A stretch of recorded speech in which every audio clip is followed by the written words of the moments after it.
எல்லோருக்கும் வணக்கம். இந்த வீக் பக்ரீத் வரும்.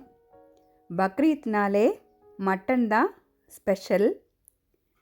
மட்டன் பிரியாணி எப்படி பண்ணலான்ட்டு பார்க்கலாம். இது ஒரு ஸ்பெஷல் மட்டன் பிரியாணி. 1980 எங்கள் அப்பா ஆக்சுவலாக அப்பா மர்ச்சன்ட் நேவி சீமானாட்டு இருந்தாங்க. கப்பல் தெரியும்ல, கார்கோ ஒரு பிளேஸ்லேருந்து இன்னொரு பிளேஸ் கொண்டு போகும்ல, அந்த மாதிரி கார்கோ, அந்த மாதிரி ஷிப்பில் அப்பா வேலை பார்த்தாங்க. அங்கே கப்பல்னாலே அதில் நிறைய பேர் இருப்பாங்கள்ல, செஃப் இருப்பாங்க, கேப்டன், இந்த மாதிரி நிறைய பேர் இருப்பாங்க.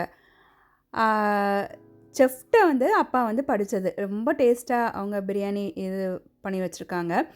அவங்கள்ட்ட இது எப்படி செய்யணும் அப்படின்னு படித்து அவங்க ஒரு நோட்டில் எழுதி வச்சுட்டு வீட்டில் எங்கள் வீட்டில் ஏதாவது ஸ்பெஷல் டேஸ்லாம் வரும்போது அம்மாவும் அவங்க கூட ஹெல்ப்பாட்டு இருந்து 2 பேரும் சேர்ந்து செய்வாங்க. நானும் சின்ன வயசில் அவங்க செய்யும் போது கூட இருந்து பார்த்துட்டே இருப்பேன், அவங்க எப்படி பண்ணுவாங்கன்ட்டு. இப்போ நான் தனியாக இப்படி வந்ததுக்கப்புறம் அவங்கள்ட்ட கேட்டு நானும் ஒரு 2008 இருந்து நானுமே இதே மாதிரி 2007 இதே மாதிரி நானும் செய்ய தொடங்கிட்டேன். நான் டேஸ்ட் சூப்பராக இருக்கும். இது ஒரு கோம்போவாகவே இருக்கும். இதுக்கு தயிர் பச்சடி, இஞ்சி பச்சடி, ஜாம், பப்படம் எல்லாமே. நான் இங்கேயுமே நான் ஏதாவது ஸ்பெஷல் டேஸ் இல்லைனா ஃப்ரெண்ட்ஸ் யாராவது வந்தால் கூட செய்வேன்னா அவங்க எல்லாருமே இதை சாப்பிட்டுட்டு ரொம்ப நல்லாயிருக்குன்னு சொல்லுவாங்க. இதுக்கு ஃபஸ்ட் நான் 1 கிலோ மட்டன் எடுத்துக்கிறேன். மட்டனில் நம்ம மிக்ஸ் பண்ணி வைக்கிறதுக்கு பூண்டு, இஞ்சி, பச்சை மிளகாய், இந்த வெங்காயம் நான் 1 கிலோ மட்டனுக்கு 1/2 கிலோ வெங்காயம் எடுத்துருக்கிறேன். நான் பூண்டை தண்ணியில் நம்ம இந்த மாதிரி நம்ம உரித்து போட்டோம். 2 ஃபுல் பூண்டு நான் எடுத்துருக்கிறேன். நம்ம போட்டுட்டோம் அப்படின்னா நமக்கு உரிக்கிறதுக்கு ரொம்ப ஈஸியாக இருக்கும். அதே போல் வெங்காயத்தையும் நம்ம போட்டுட்டு அதை நம்ம தோலெல்லாம் உரித்து இந்த மாதிரி பாதி பாதியாக வெட்டி தண்ணியில் போட்டுட்டோன்னா நம்ம வெட்டும் போது நமக்கு கண்ணில் தண்ணியெல்லாம் வராது. நம்ம பூண்டு, இஞ்சி, பச்சை மிளகாய் எல்லாமே நம்ம எடுத்து உரிச்செல்லாம் வச்சுட்டு இதையுமே ஸ்லைஸாக நீட்டமாட்டு வெட்டி வச்சுருக்கோம். இது நம்ம மட்டன் கூட மிக்ஸ் பண்ணிவிட்டு நம்ம குக் பண்ணிடுவோம். ரொம்ப தின்னாக இருக்கணும்னு வேண்டாம், ஏன்னா குக் பண்ணிடுவோம்ல, அதனால் சும்மா நம்ம நீட்டமாக வெட்டினா போதும். இதை தண்ணி எதுவுமே விடாமல் நல்லா அரைச்சிட்டு வந்துடலாம். இந்த மாதிரி அரைச்சிக்கணும். 3 பச்சை மிளகாய் நான் சேர்த்துருக்குறேன். காரம் கொஞ்சம் கூடுதலாக வேணும்னா 2 பச்சை மிளகாய் எக்ஸ்ட்ரா கூட போட்டுக்கலாம். மட்டன் கொஞ்சம் பெரிய பெரிய பீசஸாக இருந்தால் கொஞ்சம் நல்லாயிருக்கும். எனக்கு கொஞ்சம் சின்ன சின்ன பீசஸாட்டு, ரொம்ப குட்டியாக இல்லாமல் கொஞ்சம் சின்னதாட்டு வெட்டி கொடுத்துட்டாங்க. இதில் நம்ம அந்த பூண்டு, இஞ்சி, பச்சை மிளகாய் அரைச்சது, வெங்காயம், இது 1/2 கிலோ வெங்காயம், அதாவது 1 கப்பு அரிசிக்கு 2 வெங்காயம் அந்த கணக்கு வேணால் எடுத்துக்கலாம். எல்லாமே இந்த மாதிரி நல்லா மிக்ஸ் பண்ணிவிட்டு இதை ஒரு 1/2 மணி நேரம் 1 மணி நேரம் அப்படி நம்ம மூடி வச்சிடலாம். இதில் நம்ம எண்ணெய் எதுவுமே விடாமல் தான் நம்ம அந்த மட்டனை குக் பண்ண போகிறோம். அதுதான் இதில் மெயினாட்டு உள்ளது. இந்த குக்கரில் அப்படி நம்ம அது 1 மணி நேரம் ஆனதுக்கப்புறம் குக்கரில் நான் அப்படி இதை நான் போட்டுட்டு நம்ம குக் பண்ண வைக்கலாம். ஆனால் நம்ம ஒரு பாத்திரத்தில் நம்ம வச்சு நம்ம 1 மணி நேரம் 2 மணி நேரம் வைக்கிறதுக்கு பதிலாட்டு நம்ம இதை மாதிரி குக்கரில் கூட அப்படியே நம்ம மிக்ஸ் பண்ணி வச்சிடலாம். ஏன்னா ஒரு பாத்திரத்தை நம்ம கழுக வேண்டாம்ல எக்ஸ்ட்ராவாட்டு, அதனால். இது ஒரு மணி நேரம் ஆனதுக்கப்புறம் நம்ம இதை அப்படி தண்ணியும் எதுவுமே விட வேண்டாம், உப்பும் எதுவுமே விட வேண்டாம், அப்படியே மூடி வச்சு ஒரு 5 விசில் நம்ம வச்சா போதும். அரிசி பஸ்மதி ரைஸ் லாங் கிரெயின் இருக்குல்ல, அது நான் ஒரு 3 கப் எடுத்துருக்கிறேன். எனக்கு கப்பு மெஷர்மெண்ட் இந்த மெஷர்மெண்ட் தான். இந்த மெஷர்மெண்ட்டில் நம்ம நார்மலாக இது மேபி ஒரு அலாக் அந்த மாதிரி இருக்கும். நம்ம காஃபி குடிக்கிற கப்பில் கொஞ்சம் பெரிய சைஸாட்டு இருக்கும். இந்த கப்பு மெஷர்மெண்ட் ஒரு 12 பேர், அதாவது ஒரு 3 ஃபேமிலி தாராளமாக சாப்பிட்லாம். இதை நல்லா கழுகிட்டு தண்ணி ஊற்றி ஒரு 15-20 நிமிஷம் அப்படி நம்ம ஊற வச்சிடலாம். இது ஒரு 5 விசில் போனதுக்கப்புறம் இந்த மட்டனை நம்ம எடுத்து செக் பண்ணலாம், நல்லா வெந்துட்டான்ட்டு. அப்படி வேகலை அப்படின்னா திரும்பவும் நம்ம ஒரு விசில் வச்சுக்கலாம். சிலப்போ சின்ன ஆடு அப்படின்லாம் சொல்லியாச்சுன்னா சீக்கிரம் வந்துடும். கொஞ்சம் பெரிய ஆடு அப்படிலாம் சொல்லியாச்சுன்னா வேகிறதுக்கு கொஞ்சம் டைம் எடுக்கும். நம்ம தண்ணி எதுவுமே விடலை, ஆனால் அதிலேயே தண்ணி வந்திருக்கு பார்த்திங்களா, அந்த வெங்காயம், மட்டன் எல்லாத்துலேயுமே தண்ணி வரும். அதனால் நம்ம தண்ணியும் விட வேண்டாம், உப்பும் போட வேண்டாம், எண்ணெய் எதுவுமே போட வேண்டாம். அப்படி நம்ம குக்கரில் நம்ம குக் பண்ண போதும். அதை மூடி அப்படி இருக்கட்டும். இது கேஷ்யூ நட், கிஸ்மிஸ். இதை எங்கள் அப்பா என்ன பண்ணுவாங்கன்னா அந்த பிரியாணியில் போடுறதுக்கு 1 மணி நேரத்துக்கு முன்னாடியே தண்ணி ஊற்றி இப்படி வச்சுருவாங்க. இது நல்லா அப்படி ஊறி போய் இருக்கும். இதுலையுமே எண்ணெய் நமக்கு நார்மலாக நெய் போட்டு நம்ம கேஷ்யூ நட் ஃப்ரை பண்ணி போடுவோம்ல, இதை வந்து அவங்க அப்படி போட மாட்டாங்க. இதை மாதிரி வச்சுட்டே போடுவாங்க. தண்ணி அரிசி சூடு பண்ணுறதுக்கு தண்ணி சூடு பண்ணிவிட்டு அதில் எண்ணெயும் போட்டுட்டு பட்டை, கிராம்பு, ஏலக்காய், ஜாதிபத்திரி, கல்பாசி எல்லாமே எடுத்துக்கணும். இதில் ஜாதிபத்திரி ஸ்டார் அனீஸ் ஜாதிபத்திரி தான் நல்லா இதில் வாசம் கொடுக்கும். அதை இதில் போட்டுட்டு தண்ணி நமக்கு கொதிக்கட்டும். நல்லா கொதிச்சக்கப்புறம் இந்த அரிசியை அதில் போட்டால் போதும். இது வந்து அந்த மட்டனுக்கு மசாலா நம்ம ரெடி பண்ணுறதுக்கு ஒரு ஃபுல் தேங்காய் திருவி வச்சுருக்கணும். 1 டேபிள் ஸ்பூன் மல்லி, 1 டீஸ்பூன் மிளகு, 1 டீஸ்பூன் பெருஞ்சீரகம், 1 டீஸ்பூன் ஜீரகம், 1 டீஸ்பூன் கசகசா, பட்டை, கிராம்பு, ஏலக்காய் சின்ன சின்ன துண்டு எடுத்தால் போதும். கல்பாசி, ஜாதிபத்திரி, ஸ்டார் அனீஸ், பே லீஃப் இது இவ்வளவும் எடுத்துக்கணும். ஜாதிபத்திரி இதில் மெயினாட்டு போடணும்.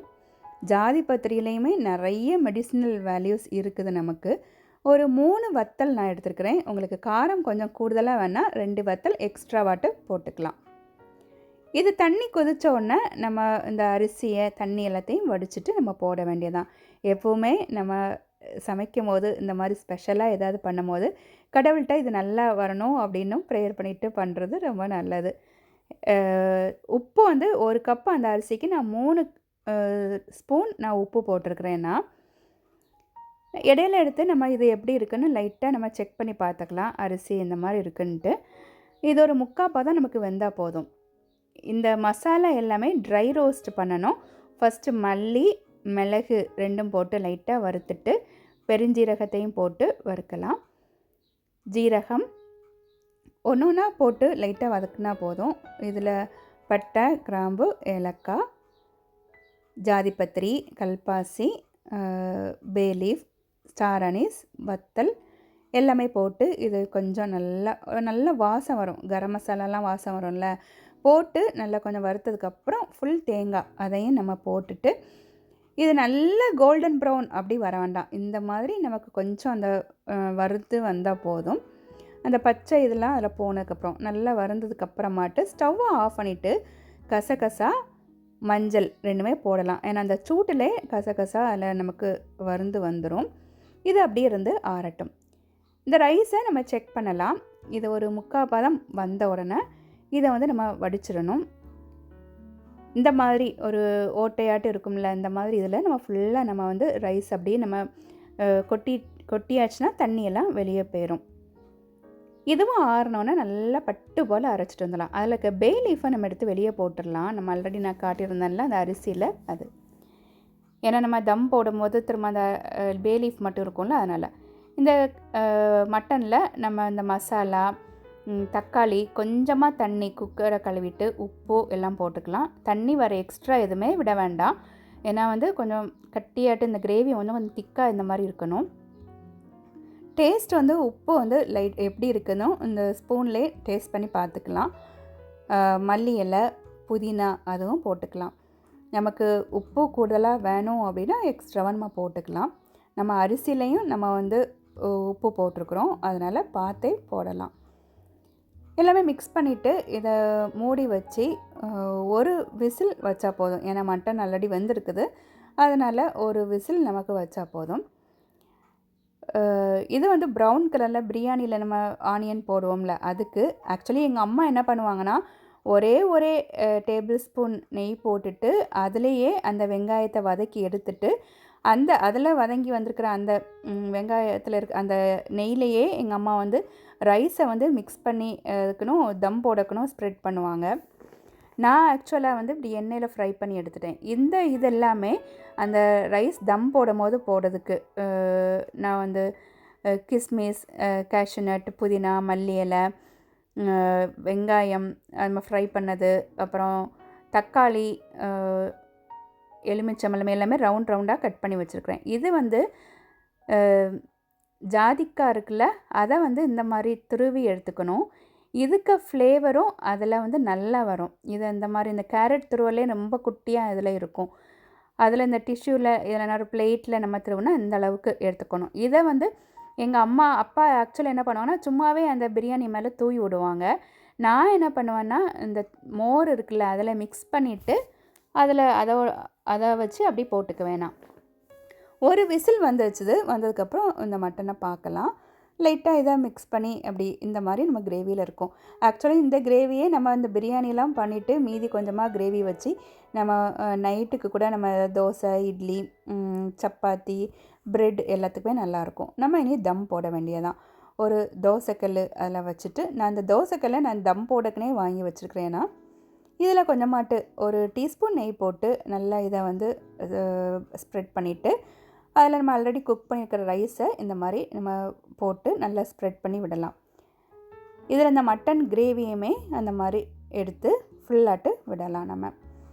எங்கள் அம்மா ஆக்சுவலி என்ன பண்ணுவாங்கன்னா, ரைஸை வந்து இப்படி குக் பண்ணி வடிக்க மாட்டாங்க. ரைஸை வந்து கொஞ்சமாக நெய் போட்டு, அதாவது ஒரு டீஸ்பூன் நெய் போட்டு பட்டை, கிராம்பு, ஏலக்காய் எல்லாம் போட்டு ரைஸ் அப்படி குக் பண்ணியே தான் அந்த மட்டன் தனியாக குக் பண்ணிட்டு அப்படி லேயர் பண்ணுவாங்க. அவங்க ரைஸில் இருக்க தண்ணியுமே நம்ம வேஸ்ட்டாக ஏன் போகணும், அதுக்கு நல்ல ஃப்ளேவர் வரும் அப்படின்னு சொல்லுவாங்க. ஆனால் நான் வந்து வடிச்சிடுவேன்.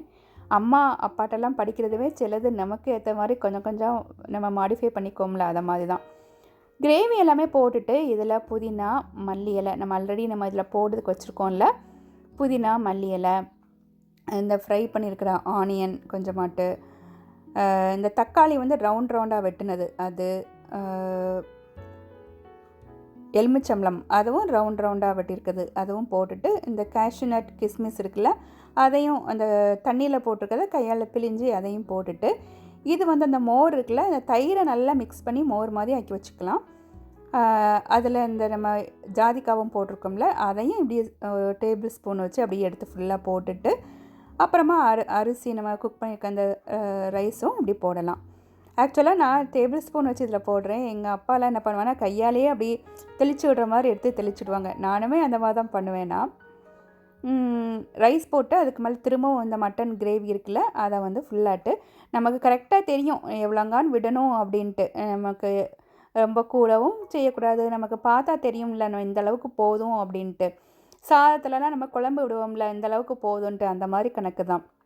இதை ஃபுல்லாக ஸ்ப்ரெட் பண்ணிட்டு திரும்ப இதே மாதிரி நம்ம அந்த மோரில் போட்ட ஜாதிக்காய், ஃப்ரை பண்ண ஆனியன், புதினா, மல்லி இலை, கேஷ்யூநட் வந்து இந்த தண்ணியில் போட்டது, தக்காளி, எலுமிச்சம்பழம் எல்லாமே இதை மாதிரி போட்டுட்டு திரும்பவும் இந்த ரைஸ் வந்து இப்படி போட்டுக்கலாம். போட்டுட்டு இனி இதில் கலர் வந்து நமக்கு வேணும்னா போட்டுக்கலாம். ஆரஞ்சு கலர், எல்லோ கலர், அப்புறம் அந்த மேலேயுமே அந்த கிஸ்மிஸ் இதெல்லாம் போட்டுட்டு ஃப்ரை பண்ண ஆனியன் போட்டுட்டு ஒரு 15 நிமிஷம் நம்ம வந்து லோ ஃப்ளேமில் தம்மில் போட வேண்டியதான். நான் எப்போவுமே ஃபஸ்ட் இதில் நான் வந்து மல்லி இலை போட மாட்டேன்னா, நான் இது ஒரு 15 நிமிஷம் ஆனதுக்கப்புறம் சர்வ் பண்ண கெடுப்போம்ல, அப்போ தான் நான் மல்லி இலை போடுவேன். ஏன்னா ஃபஸ்ட்டே போட்டால் கருப்பாட்டு ஒரு மாதிரி ஆயிரும்ல, அதனால் சர்வ் பண்ணும்போது இந்த மாதிரி ஓப்பன் பண்ணி எடுக்கும் போது நம்ம மல்லி இலை போட்டோன்னா அந்த ரைஸ் பார்க்குறதுக்கு பச்சை பச்சையாக அழகாக அங்கங்கேயே இருக்கும்ல, அதனால் இந்த மாதிரி நம்ம கீழ்ப்பாக்கமாக அந்த மாதிரி மிக்ஸ் பண்ணியாச்சுன்னா அந்த மசாலா எல்லாமே சேர்ந்துடும். நம்ம கிரேவி இதில் போட்டிருக்குறோம், ஆனால் அதில் கிரேவி நம்ம போட்ட மாதிரியே இருக்காது, இந்த பிசுப்பு எதுவுமே இருக்காது. ரைஸ் வந்து நமக்கு பார்க்குறக்கு ரொம்ப நல்லாயிருக்கும். நம்ம பிளேட்டில் எடுத்துகிட்டு சர்வ் பண்ணும்போது கொஞ்சமாக மேலே மல்லி இலை, இந்த மாதிரி ஃப்ரை பண்ணியிருக்கிற ஆனியன் கொஞ்சமாக போட்டாச்சுன்னா பார்க்குறதுக்கு நல்லா அட்ராக்டிவாட்டு இருக்கும். இந்த பிரியாணியில் வந்து நான் எண்ணெய் மட்டன்லலாம் ஃபுல்லாக சேர்க்கலை. நம்ம மொத்தமாக நம்ம சேர்த்துருக்கிறது ஒரு 12 பேர் சாப்பிட்றதுக்கு நான் ஒரு 2 டேபிள் ஸ்பூன் அளவுக்கு தான் வந்து நான் வந்து நெய் போட்டிருக்கிறேன்னா, வேறு எதுவுமே 2 டேபிள் ஸ்பூன் கூட கிடையாது. 1 டேபிள் ஸ்பூன் இந்த ஆனியனை ஃப்ரை பண்ணியிருக்கிறேன், இவ்வளோந்தான். சாதாரணமாகவே மட்டன் பிரியாணி எல்லோரும் பண்ணுறாங்கன்னா நிறைய எண்ணெய் போட்டு பண்ணுவாங்க, நிறைய பிசுப்பாக இருக்கும், ரொம்ப ஹெவியாக இருக்கிற மாதிரி இருக்கும். இது சாப்பிட்டிங்கன்னா இங்கே ஃப்ரெண்ட்ஸ் நிறைய பேர் சாப்பிட்டுட்டுமே சொல்லுவாங்க, இது வந்து ஹெவியாகவே இல்லை, எவ்வளோ வேணாலும் சாப்பிட்லாம், திகட்டவே செய்யாது, ரொம்ப நல்லாயிருக்கும். இதே மாதிரி இது கொஞ்சம் லாங் ப்ராசஸாக இருக்கும், ஆனால் இது வந்து ரொம்ப டேஸ்ட்டாக இருக்கும். நான் இதுக்கு சைடிஷ் எல்லாமே நான் இன்னொரு வீடியோவில் நான் போடுறேன்னா, ஏன்னா இதுவே கொஞ்சம் பெரிய வீடியோவாட்டு போயிட்டுது, அதனால் கொஞ்சமாக நம்ம அதில் கிரேவியெல்லாம் போட்டுட்டு பேலன்ஸ் கிரேவி இருந்தால் நம்ம வந்து நைட்டு சாப்பிட்லாம். நம்ம பேலன்ஸ் கிரேவி வைக்கணும்னு இல்லை, சில நேரங்களில் அதுவே நம்ம இந்த பிரியாணிக்கு நம்ம கரெக்டாக இருக்கும். ஏன்னா சில நேரங்களில் நமக்கு அது ஓகேயாக இருக்கும்ல, அந்த மாதிரி. இந்த மாதிரி ஒரு டைம் ட்ரை பண்ணி பாருங்கள், எப்படி இருக்குது இந்த பிரியாணின்னு சொல்லுங்கள். உங்களுக்கு கண்டிப்பாக பிடிக்கும் இதே மாதிரி செய்கிறதுக்கு. குறைவாட்டு நீங்கள் செய்யணும்னா அளவுகளை குறைவா போட்டு பண்ணுங்கள். 1/2 கிலோ மட்டன் இந்த ரைஸுக்கு அளவெல்லாம் குறைவாட்டு போட்டு பண்ணுங்கள். எப்படி இருக்குதுன்னு சொல்லுங்கள். தேங்க்யூ.